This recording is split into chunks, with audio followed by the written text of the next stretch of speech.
Hello, you folks out there in Access TV land. Welcome to Nick's Corner TV. Today we have an hour, and we have a very interesting, informative, and entertaining hour with you today.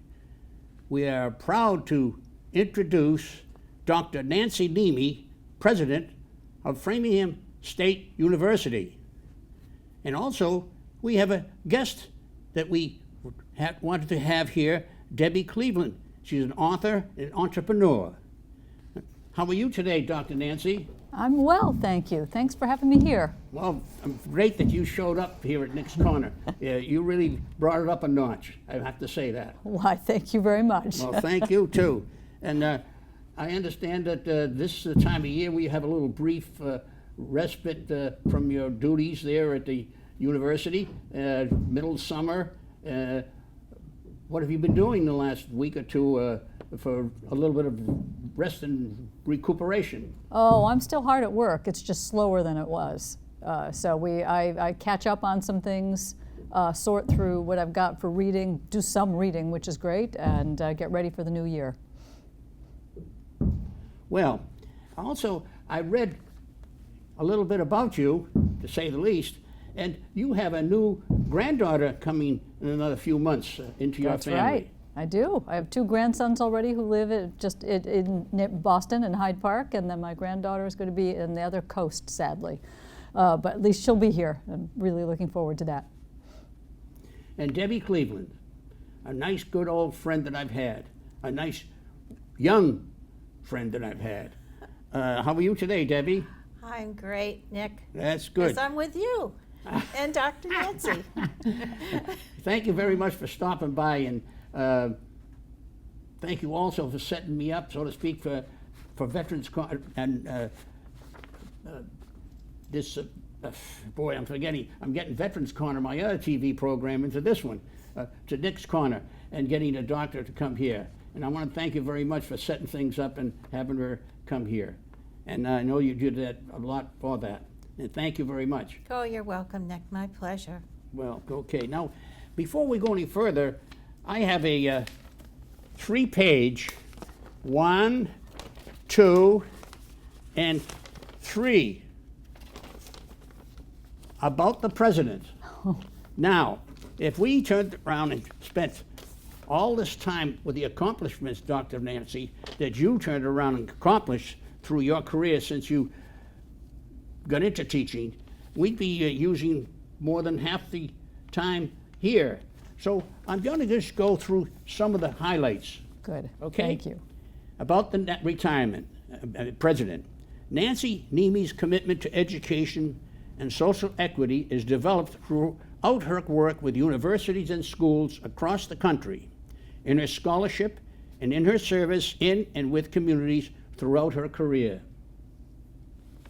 She received her bachelor's degree in English literature from the University of Rochester in 1984 and began teaching middle school English and history in Horseheads, New York. She received a master's degree in education from Elmira College in 1987. Dr. Niemi was elected to the Horseheads Public School Board in 1989, a role in which she served for 3 consecutive terms and 9 years. And by the way, it was unanimous, I read also, of that election. Her interest in questions of politics, society, and power in public education led her to a doctorate study in the University of Rochester's Warner School of Education. Congratulations. Thank you. Dr. Niemi spent 7 years as an assistant and associate professor of education at Nazareth College, Rochester, New York, followed by 6 years as professor and chair of the education department at the University of New Haven in Connecticut. In 2016, Dr. Niemi was named the inaugural Director of Faculty Teaching Initiatives at Yale University's Purview Center for Teaching and Learning. Wow. She and the center's executive director, Dr. Jenny Frederick, co-led the university's first new faculty teaching academy. That was just 10% of what's in this big full person here. Okay, now I would like to turn around and have Debbie say a little bit about your background too. First reading. Thank you, Nick. As Provost and Vice President for Academic Affairs at the University of Maryland Eastern Shore from 2019 to 2022, Dr. Niemi led many initiatives in concert with her faculty and administrative colleagues. Under her leadership, the university established an undergraduate STEM degree program as part of the Howard Hughes Medical Institute's Driving Change initiative. Dr. Niemi has published widely on social equity in schools. Her book, Degrees of Difference, Women, Men, and the Value of Higher Education, explored the assertion that U.S. women's dominance in college degree completion has resulted in women having cultural and socioeconomic advantages over men. Well, that's very, very good. And congratulations again. I'm getting tired of saying that to you. Now, there are 5 points here that we'd like to talk about. Okay. And I could read all 5 of them that I'd like to cover, or if we'd like to cover, or we can go one at a time. Would you like me to read all 5 of them to you, or take you one at a time? One at a time, I think. And also, this is not such a cut in stone formal hour here. We can divert and move along. And I'm sure that your friend Debbie also will smooth it over just like a mason smooths over the nice garage floor with the cement, okay? Okay. Okay, but the first thing is the development of faculty, staff, and area educator, the development of faculty, staff, and area educator housing on Framingham's campus. Oh, I'm excited about that. Well, tell us about it. Well, as we all know, it's pretty expensive to try and find housing in this area. And we have a building, a former residence hall that we didn't need anymore. And I wanted to help, along with my colleagues, help find a place where we have faculty and staff and others in the area, like the Learning Center for the Deaf or Framingham Public Schools, who need a place to live either permanently or temporarily as they look for other housing. And so I thought, well, why not turn our residence hall into apartments and places where folks could stay? And it's something that we sought permission to do because we had to get permission from a bunch of people around the state. And we're already a community. Within a community, the school has lots of resources. There's a place to eat in our campus, and we have, it's a place where folks come every day and work. So if they wanted to then also live in the space where they work, that it was a really nice opportunity to build some place for them to live and work as well. I do that. I live on campus as well. And so it's taken 3 years of advocacy and planning and more advocacy to see if we could get funding and permission to do so. And so I've talked to, again, along with colleagues, different people, Lieutenant Governor, actually talked to folks on the Massachusetts State College Building Authority because they technically own the residence hall. And talking to folks in Framingham City, the mayor, folks that work around the community to see if they thought that it was a good idea and if it could be done given the resources we had. And so we've been putting those building blocks together. We created floor plans. We advocated with the Senate President, Karen Spilka, who takes great care of a lot of the things that happen in Metro West and within her districts. And ultimately, we just got this legislative year, we got the money in order to be able to change our building from the residence hall into some apartments. And then also, that's the only building with air conditioning, the only residence hall on our campus with air conditioning. When our residence halls were built, initially, we didn't need air conditioning so much because students were not there in the summer, and we could get away with not air conditioning. Now we need it. So the money will cover the transition of the residence hall from residence hall housing to apartments, and then we can put air conditioning in a new residence hall, so that mostly so that during the summer we can have more summer camps and more people visit us, and they can be more comfortable, and we can house our folks who in the apartments year round. So I just was able to tell the folks on our campus about our plans yesterday, and got lots of good responses, and we sent a press release out about it yesterday, so we're on our way. Yep, I saw the That's press right, you release. got it. It was in the Worcester Business Journal. Okay, WBJ today. good. Yes. Good, Yeah. I'm very And glad. probably it'll be in the Metros Daily News, I'm sure, but it's huge, right? Yeah. 7 million? Almost About 6.6, yeah. almost 7 million. Yeah. So, I'm very No. grateful. That's, but a What- lot of work, yes, to do. What to would do you that. say is the biggest expense to get this accomplished? The air conditioning? No, it's the conversion of what were dorm rooms into apartments, being able to put in kitchens and put in walls where necessary. That building was built in the early 60s, I think. It needs some love. Off the top of my head, I'm Joe the ragman walking the street.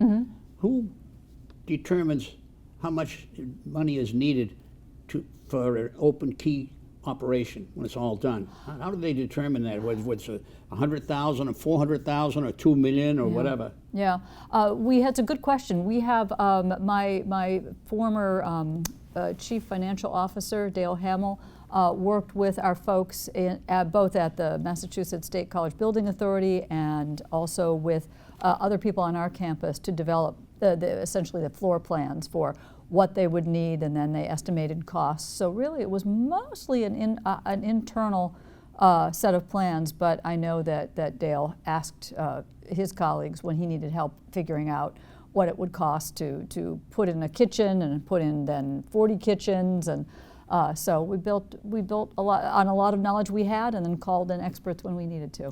So in other words, it's just like anything else. You put out a introductory plan, and then it's fine-tuned. Yep, exactly. And you're instrumental in getting all this started. Yeah, it was my brainchild. Yes, Your brainchild. Yeah, well, there are other universities I across the understand country that do that, But you need somebody to start a little spark. Yep, yep. Have you noticed that other people sometimes will pick up the torch and start running with it? Yes, we have to. This is not. I might have been the spark, but it's a whole group of us who have made it work, and that's the only way anything good happens. And it will continue to be that way. We've started it, but the amount of work it will take to move all these parts to make the transition in the building itself, and get the word out that this is happening, and set prices, and then figure out.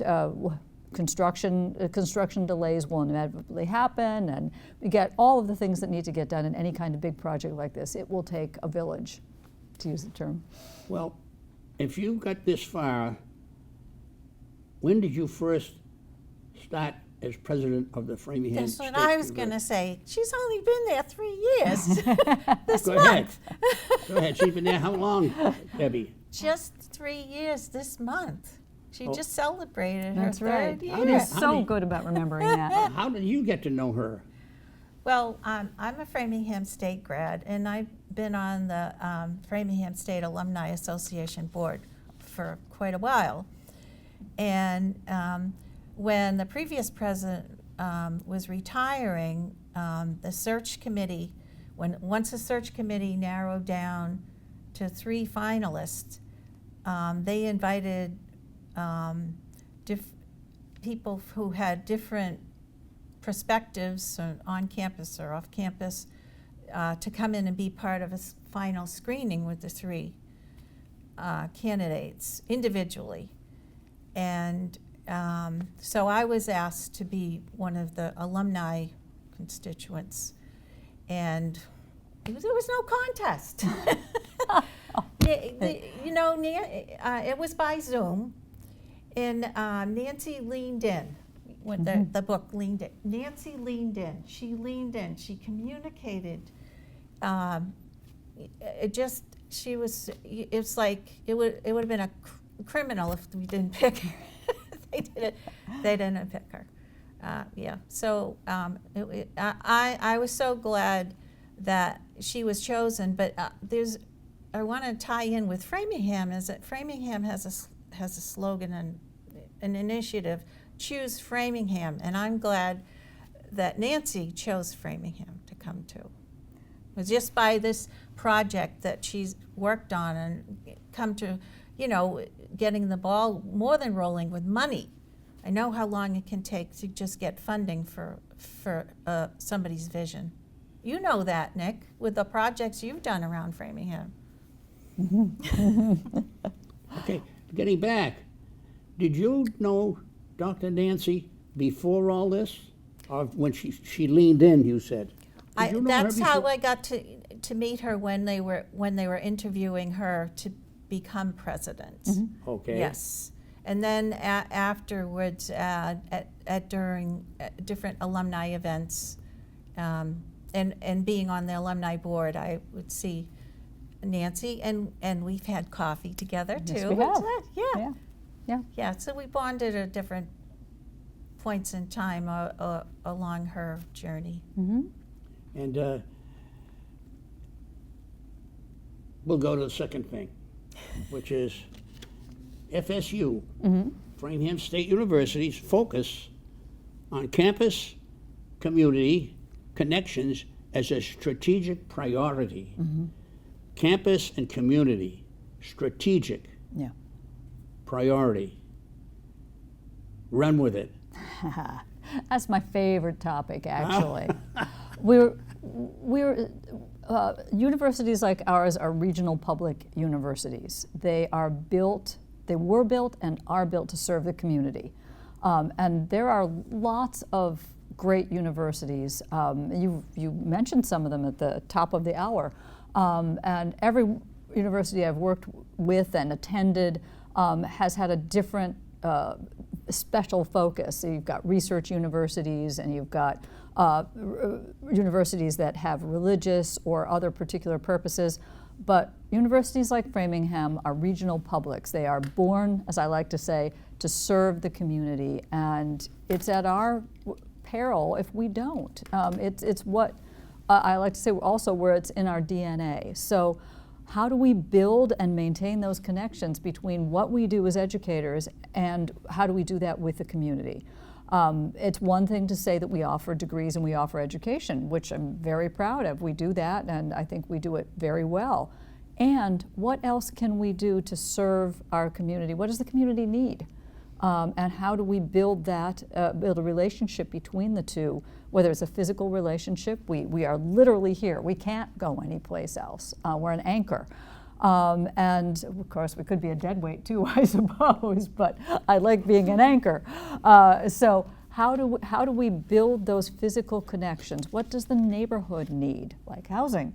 What does it need? What services does it need through our internships, through our ways in which we can share our physical space or our initiatives? So figuring out ways in which we can be a continuous part of a thriving city, a thriving neighborhood, of Metro West. That's what we are designed to do, as I said, and what I love doing, and I know my colleagues do as well. And we serve our students and our families here, because most of our students, 90% of our students, stay within our community, certainly within Massachusetts, but right close to this neighborhood. And so we want them to feel part of the community so that they can develop their own lives. It's just a continuous circle, and we can do it. We can continue to do it ever better. And so that's our job, is to keep figuring out how to do that, and then finding ways through our alumni, through our businesses, through our neighbors, through our Access TV, how we continue to put the word out that it's really our job and our pleasure to be able to figure out how to do that even better. Yeah, I was going to ask you that, but you've already beat me to it and answered it. I want to get back. How did you consider Framingham from the other colleges that you worked with, New Haven, etc.? You saw that they were looking for a president, and you scrutinized it, got on Zoom or whatever, and started the actual process. That's a great story, and I don't get to tell it often enough, so I appreciate the question. Well, I asked the question off the air. Good. Yeah, great job.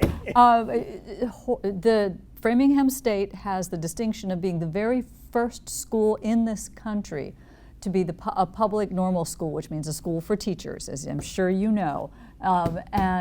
So I am a teacher by training, as you read.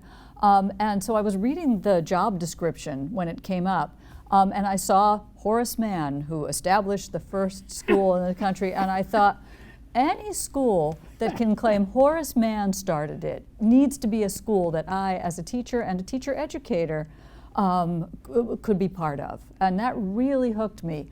And then with each step, they asked me to come to a first interview, which I did, and then a second one, and it just felt right. And you cannot underestimate how that connection needs to be there. Debbie very kindly, I hadn't heard that part of your story, very kindly talked about seeing that I was it for her and for the committee. I felt the same way about Framingham, still do. This is the greatest place in the world to work. I love it here. It's the hardest I've ever worked and the best. And so that fit matters, because then you can really advocate for and think about what you want to do with your community. So that's how I got here. Well, on a down-to-earth question, where were you living before you came to Framingham? Maryland, Salisbury, Maryland. And your husband? Also there. And what happened then when you came to Framingham? He's still in Maryland. Oh no, he's here. He's retired. He's a retired college professor. Well, I have that in my ending statement. Okay. Again, you stole the lightning from me. Again, Well, you can surprise me with something else. I will. I'll surprise you with something. All right. Come up with something. You said something about you could share it with that, and you even mentioned Access Framingham. So I think that the Access Framingham could do other things too for what the college would like to do and the university would like to do, and we could get things going here. It's a conglomeration of different people getting together and having a force. We actually already are. Our sports are broadcasting. The dean of our School of Arts and Humanities we have our communication department there, and so we're actually working with Access Framingham to help our students learn how to broadcast. And so we've got a partnership that we literally just signed the memorandum of understanding about how they'll work together to do that even more, to learn how to do it. Well, now that you mentioned that, I think the staff here at Access Framingham is going to jump on me and say, you already know, you've already talked to some of the students here from the college that are down here earning credits, so to speak. Yep, yeah. They are. And I remembered that too, and yet you brought it up to me. You stole the lightning from me. Now, got to study for these things. I know. I heard you were a hard-hitting questioner. So no, I wasn't a hard-hitting. I'm a man. Most men think they're hard-hitting, but I'm coming back. You know what I'm doing. I've already told you what I'm going to be doing when I come back in the next life. Yeah, you did. Yes, I'm going to be more organized. Yes, I'm going to be a woman. More you organized. heard it here first. Yes. Yeah. Okay, now, how about this? I'm taking 10 seconds and silence. It brings back everybody into where are we going from here? Mm-hmm. Silence is a great communicator. I've learned that. When you're speaking, or the people are up there talking and this and that, or they're nervous in their statements and this and that, they want to get it done and read it and this and that. And yet, if you stop talking for 4 seconds, it turns the page. Framingham State University, continuing development of internship and work experiences as part of every student's undergraduate experience. For those out there, I'll review this and say it again.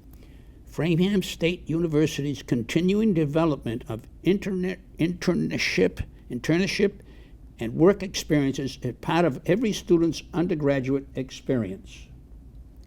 I learned the lesson when I was working at Yale, that one of the things that other universities, more elite universities, offer their students isn't better teaching. I'll stand by our teachers any day. But it's opportunities for exposure to different places and different ways to use their eventual education, different places to work, different places to travel. And I thought, well, why can't we bring that experience to our students as well? But also not just the experience, the opportunity for the experience, but to have them be paid. Our students can't take time off from the summer or from the break in between fall and winter, fall and spring.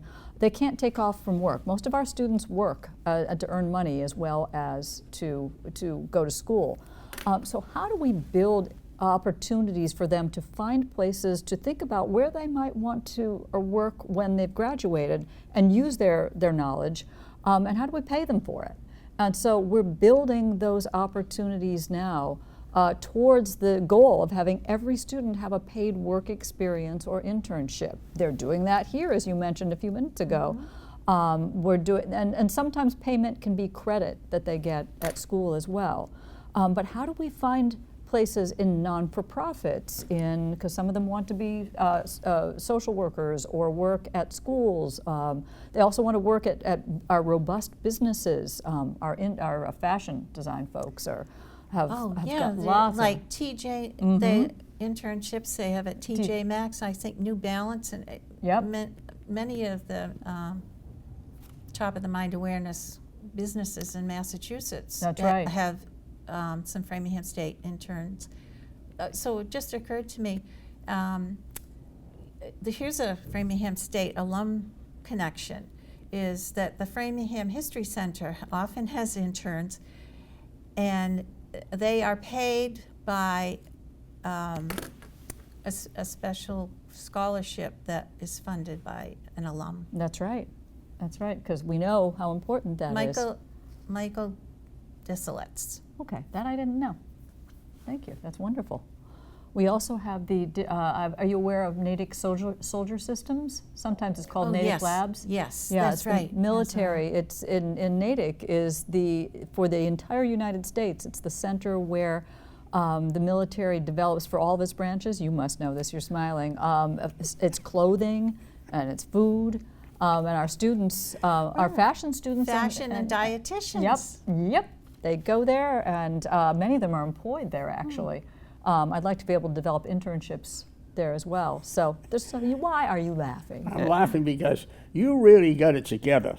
Oh, well, good. You mentioned Soldier Systems Center, United States Army Soldier Systems Center. That is the formal title. Yes. And then you mentioned Natick Labs. And some people call it Natick Labs as a colloquial title. And yet you come in here from New Haven or Maryland, and all of a sudden you know, oh, I know Soldier Systems Center, and some people call it Natick Labs. How do you do? Who told you that Natick Labs was part of Soldier Systems Center? I heard it, and I had to learn it. Yeah, well, see, I'm my starting job. to realize that when things go into your left ear, they don't go out your right ear. They stay in there for a while. And Soldier Systems Center, Natick Labs, and they stayed there. They didn't go in and out and like that. By the way, I want to introduce something that I always tell everybody. Yes. 3 words. You've heard them all the time. At graduation, college, university at graduations, high school graduations, and sometimes in grammar school graduations. 3 words. You've heard them all. People on the camera heard them all. God-given talents. Now, when I was younger, they went in here and out there. And it didn't took me at least 5 or 6 decades to really say, wow, those 3 words are very powerful. And if you listen to them and bite into them, God-given talents. And that's what you have to really look at. What are my talents? And follow that. Have a goal. How many of us, including some of your students, don't really have a goal? They're there because they're there. It's part of human nature. Yep. Yeah. Yep. Really good. Getting back, is that we talked about finding employment. Students still have to buy bread and milk. Okay? Is there a special department at the college that kind of focuses in on this, to look out into the communities and see if they would receive students there for credit or stipend or something like that? Is there a special department there that does any of that? I'm not sure if I understand your question. Somebody who arranges the internship, or somebody who helping students get food and other necessities they need? That's what I'm looking for. Okay, yes. Yes, we have, we call it the RAMS, because we're the RAMS. You know that. RAMS. The RAMS Resource Center. Yes, the RAMS, yep. We have, it's more than just a food pantry. We have, it is a food pantry, but we also coordinate other services for our students who need them. We have some very well-funded alumni emergency funds for students who, when they're going to their job and something goes wrong with your car, for example, if they can't afford to pay for that, they can apply to this fund and immediately get somebody to fix their car so they can go back to work and get where they need to go so they can go to work and come to school. But if they're just hungry, and students are hungry more than I think people know, and it's really it's sad, and it's becoming more of a subject of awareness in lots of colleges and universities, and so we understood that probably 10 years ago, but we've been developing it more, that we have a well-stocked food pantry and assistance center, so our folks can get what they need. Some of our staff and faculty too. People need things, and we understand that we're first and always a place for education, but you're not going to learn anything if you're hungry, or you can't get there or be there. So we do have a place that our students can go. I'm sorry you mentioned getting hungry, because I forgot to get lunch today. Uh-oh. I didn't bring any snacks. I'm sorry. I don't want any snacks. I'm trying to keep my weight down. I'm 92 in a couple of more months, and I'm shooting for 100. Well, that's wonderful. Oh, Yeah. that we should be And the that like doctor, that. There's a I goal. told the doctor that That's last good. year. I said, I'm shooting for 100. And he said, in or out? And I said, in or out? He says, in the nursing home or out of the nursing home? Whoa. Okay. Quality of life is also. You got it. Right. Debbie, is there anything you'd like to interject right now? You don't have a chance. Anything you'd like to say? Well, I want to circle back to Nancy and the community, but also that Framingham State is like a hub, because it occurred to me when I was thinking about this. Framingham State has centers. They have the Warren Conference Center.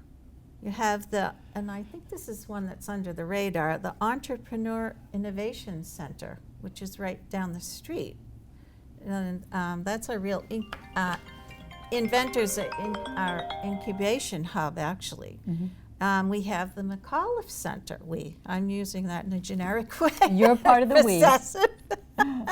And then there's the Metro West College Counseling Center, which is definitely helping people in the community decide where to go and get into higher education, right? They start in high school counseling the students in the area about choices, where they can go with their lives if they want to start, say, at Mass Bay Community College or choosing Framingham. It gives them hope and guidance. Well, actually, they can take courses. Yes. Yeah, they take courses, yep, yeah. and then they can transfer as partnership with Mass Bay Community Yeah. College. Yeah. So, and the Danforth the name isn't a center, but it's also it's It's the only museum that has classes, art classes too, between here and Boston or something. No, like it's that? it's the only museum Something. in the area that is a collecting museum which is of 19th and 20th century art and contemporary art as well, but New England area, which is great. But then the art school is an equally important part, and it gets sold out constantly for all of our classes. So it's a really important part of Framingham State. And that's open to the public. It goes Absolutely. back, circling back to Framingham State serving the community. Yep, absolutely. By the way, I earned 18 credits summertime before getting accepted at Fitchburg State back in 1972 or so. Wow. I went there summers and picked up 18 credits, and when I went to Fitchburg State, I told him I had 18 credits at the first normal school.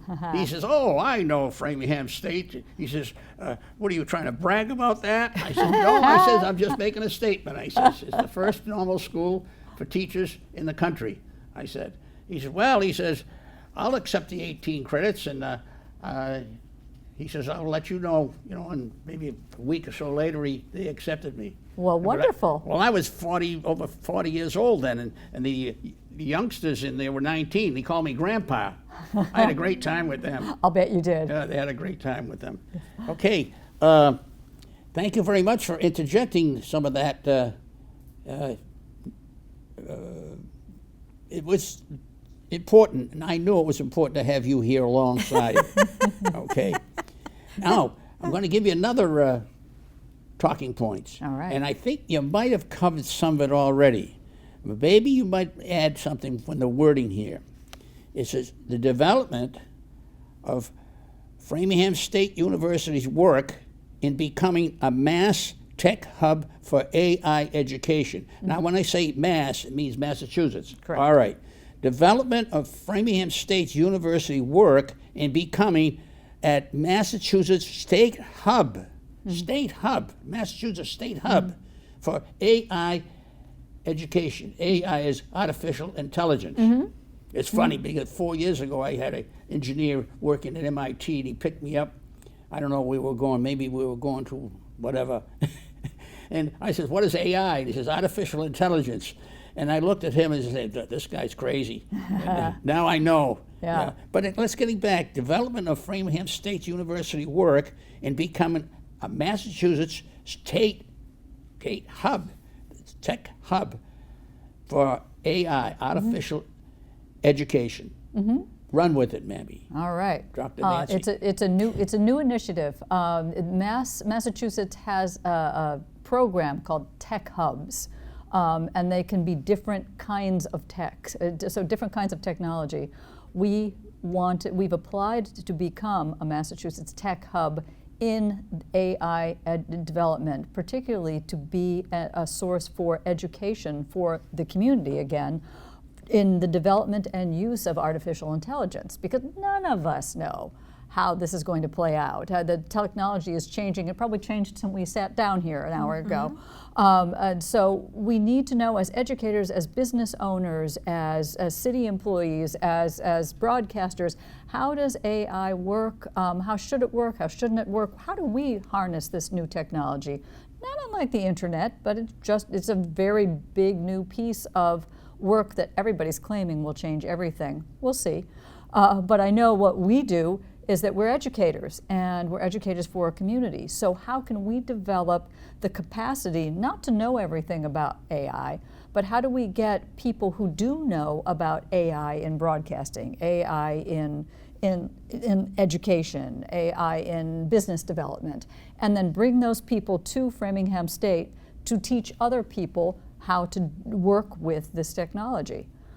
So that's what we'd like to do. We're developing a space in order to do that, and also the plans to be able to know what our community needs. So what does New Balance need? What does Bose need? What does the Learning Center for the Deaf need with regard to artificial intelligence, and how might we be able to help them figure out what they need to know and bring that education, bring that learning to the folks there. So really a connector for work in learning about AI and what the community's needs are for it.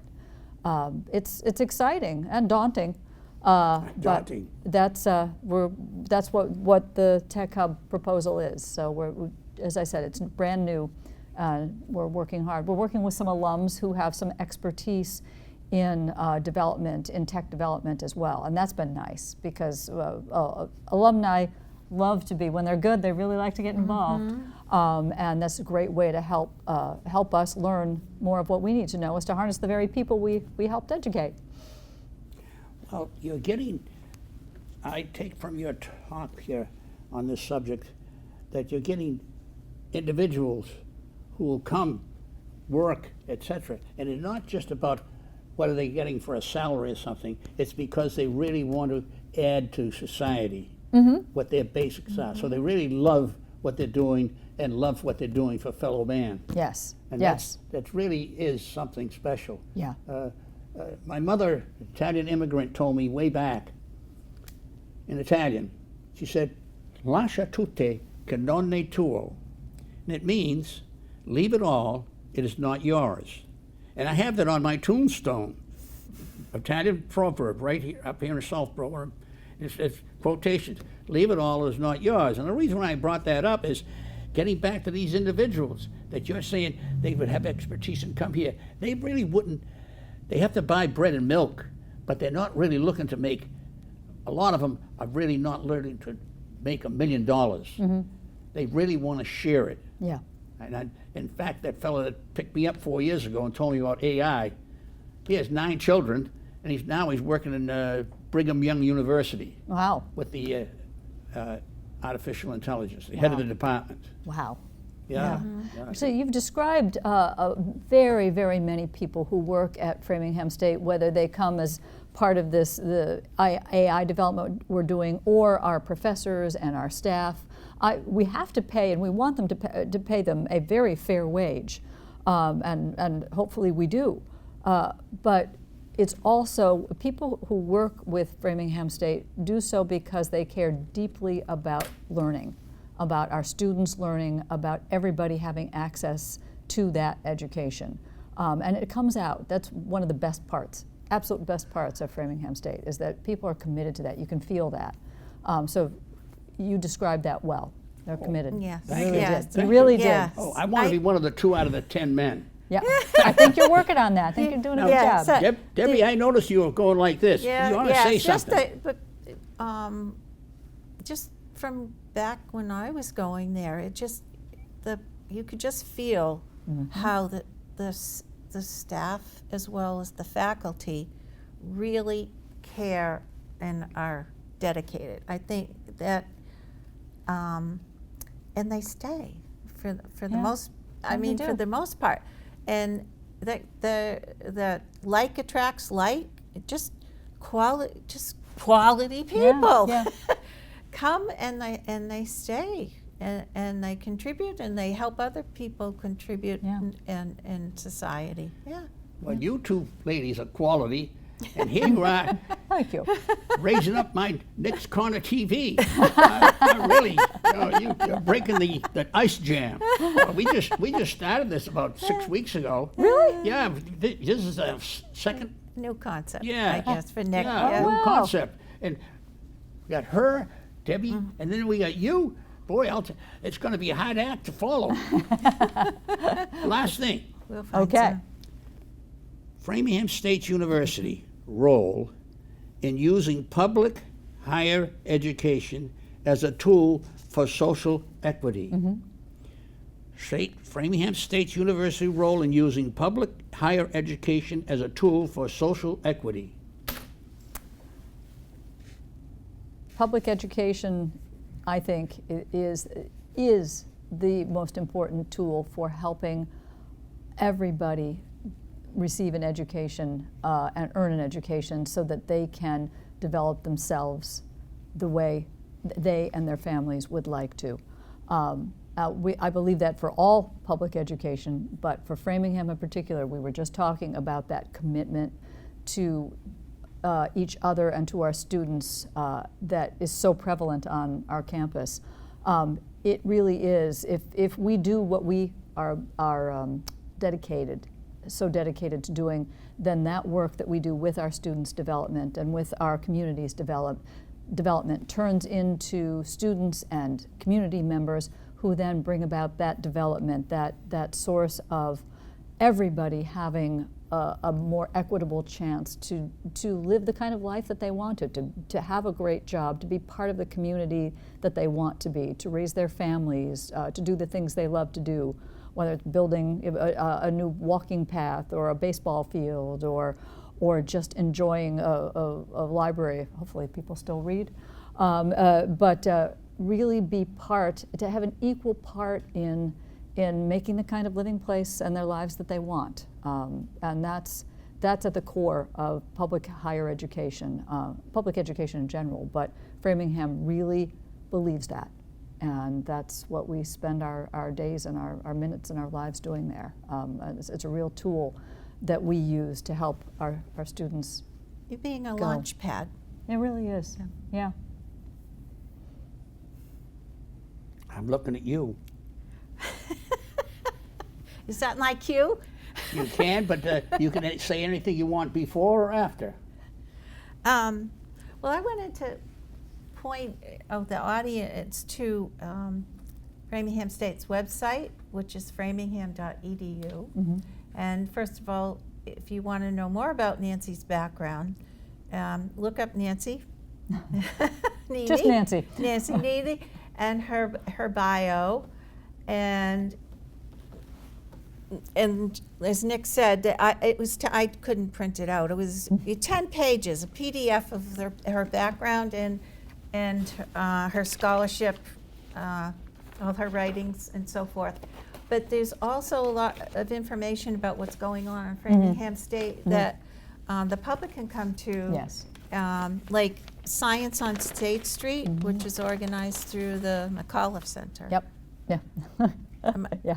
These are the 3 pages of Yeah, her accomplishments since she Yeah. graduated from college. And there's more. Yeah. Yeah, And but there is there's more than that. I'm sure. I know Well, but that's a part definitely. Access Framingham said, Nick, you only have an hour. I You know. only have an hour. I know.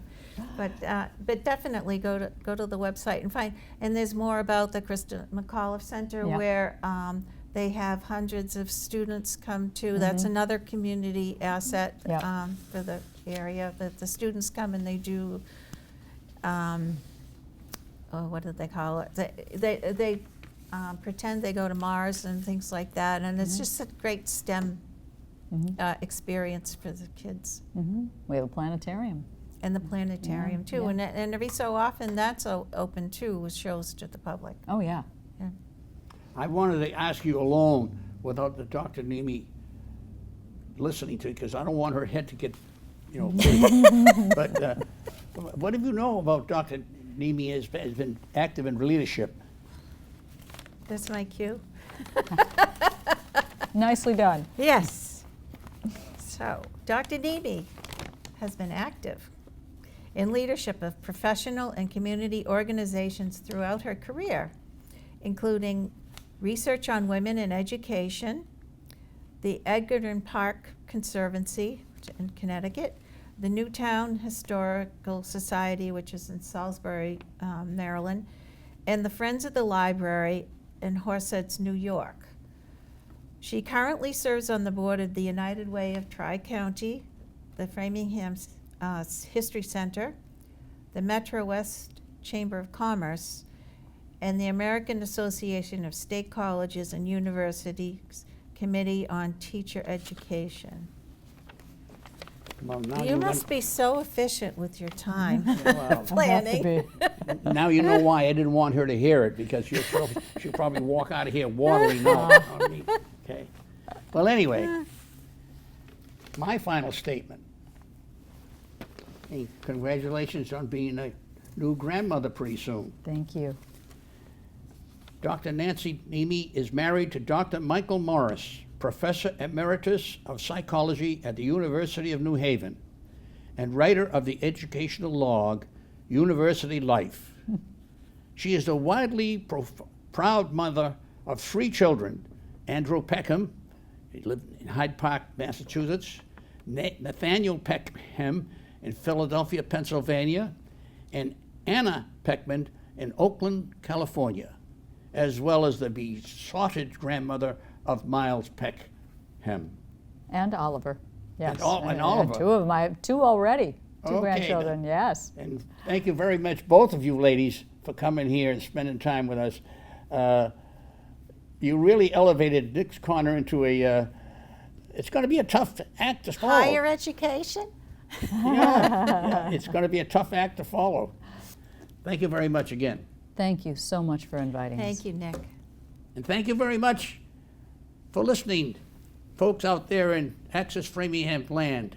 And until the next time, Nick's Corner TV, we'll be seeing you then. Goodbye now.